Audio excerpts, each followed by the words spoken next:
রাজধানীর আড়তে চামড়া সংগ্রহের বিস্তারিত তথ্য জানাতে আমাদের সাথে রাজধানীর পোস্তা থেকে সরাসরি যুক্ত হচ্ছেন আমাদের সহকর্মী শাহিদ আহমেদ।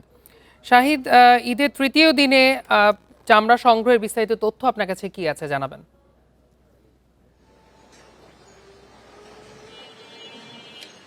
হামিম, কিছুক্ষণ আগে সহকর্মী জিয়াউল হক যশোর থেকে যেটা জানিয়েছিলেন যে আসলে চামড়ার ন্যায্য দাম না পাওয়া নিয়ে হতাশা, সেই বিষয়ে কথা বলার আগে আমি জানিয়ে রাখি এই মুহূর্তে ঢাকার সবচেয়ে বড় আড়ত, যেটা সবচেয়ে পুরাতন পোস্তার আড়তে আমি রয়েছে। আমি যদি এই এই মুহূর্তের চিত্রটা যদি একটু দেখাই তাহলে দর্শকদের জন্য আরেকটু বুঝতে সুবিধা হবে। যেহেতু এখন মধ্য দুপুর, বেশিরভাগ আড়তে যারা শ্রমিক, যারা এই আড়ত সংশ্লিষ্ট, তারা কিন্তু মধ্যাহ্ন ভোজনের বিরতি রয়েছে।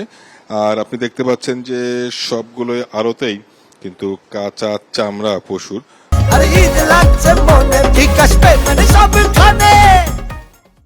লবণজাত করে এখানে প্রক্রিয়াজাত করে রাখা হয়েছে।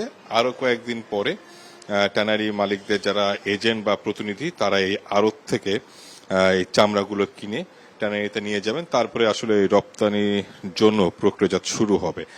আর আসলে ন্যায্য দামের বিষয়ে আসলে অনেক বেশি সন্ধিহান শুধু ট্যানারি মালিক না, যারা কাঁচা চামড়া, বরাবরই কিন্তু সরকার আসলে লবণজাত পণ্যের চামড়ার দাম বর্গফুট হিসাবে নির্ধারণ করে দেয়। গত বছরের তুলনায় এই বছর 2 টাকা বাড়তি, কিন্তু কাঁচা চামড়ার দামটা নির্ধারণ করা হয় না। আর যারা মৌসুমী ব্যবসায়ী বা যারা খুচরা ব্যবসায়ী, তারা বরাবরই অভিযোগ করে যে আসলে ন্যায্য দামটা পাচ্ছেন, ন্যায্য দাম আসলে কত সেই বিষয়ে কিন্তু তারা কিন্তু আসলে নিজেরাও জানে না ন্যায্য আসলে কতটা হবে।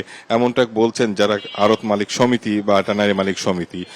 বিষয়টা হচ্ছে, সরকার যে দামটা নির্ধারণ করা হয় লবণজাত, সেই লবণজাত চামড়ার দামটা আসলে সরকার নির্ধারণ দামের সাথে মিল হচ্ছে কিনা সেটা বলতে পারবে আসলে আড়ত মালিকরা, যারা আসলে লবণ দিয়ে ট্যানারি মালিকদের কাছে বিক্রি করে। আর যারা মৌসুমী ব্যবসায়ী বা খুচরা ব্যবসায়ী, আপনি কিছুক্ষণ আগে দেখছিলেন যশোর থেকে, ওইটা কিন্তু চামড়া কিন্তু লবণজাত না। সুতরাং এখানে ন্যায্য অন্যায্যের বিষয়টা নিয়ে আসলে অনেক বেশি শঙ্কা প্রকাশ করছেন যারা আড়ত সংশ্লিষ্ট, যারা ট্যানারি সংশ্লিষ্ট তারা। আর কিছুক্ষণ আগে ট্যানারি মালিক সমিতির সভাপতির সাথে আমার কথা হয়েছিল, উনি যেটা বলেছিলেন যে আসলে অব্যবস্থাপনা, সঠিক সময়ে লবণ না দেওয়া এবং গরম আবহাওয়া সব মিলে একই সাথে উচ্চ মূল্যস্ফীতির কারণে এবছরে ধারণা করা হচ্ছে কোরবানির সংখ্যাও কম।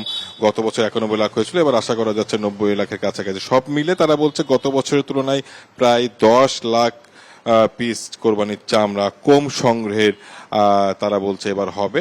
সব মিলে বলা যায় আসলে চামড়ার বাজারে গত বছরও যা ছিল এই বছরও আসলে খুব বেশি পরিবর্তন আমরা দেখতে পাচ্ছি না। বরাবরই মতো ন্যায্য দাম নিয়ে হতাশা রয়েছে যারা খণ্ডকালীন ব্যবসায়ী, তারা এখন আসলে দেখা যাবে যে আসলে আড়ত থেকে ট্যানারি মালিকরা সরকার নির্ধারিত দামে কিনছেন কিনা আরো কয়েকদিন পরে যখন বিক্রিটা শুরু হবে। মূলত এই ছিল রাজধানী চামড়া বাজার থেকে সবশেষ।